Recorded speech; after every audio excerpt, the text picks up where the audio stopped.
Hi, I'm Lucinda with America's Home Place Asheville. I'm the Sales and Loan Coordinator. And I'm here to talk to you about doing pre-colors. Doing pre-colors is a great idea. What you need to do is you need to come by your local office and see what materials they have standard for you. You'll find a great selection of materials to choose from, and this will help you feel really comfortable when you go into making those final choices. It's a really good idea to start out by making possibly a Pinterest board or printing out some photos of things that you like.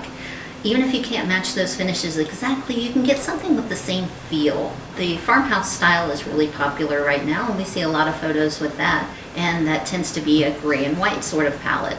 Other folks like a really warm palette with a lot more neutral tones, and it just kind of comes down to what it is that will make your house a home.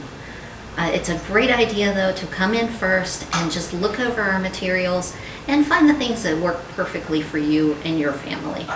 I'm Lucinda with America's Home Place Asheville.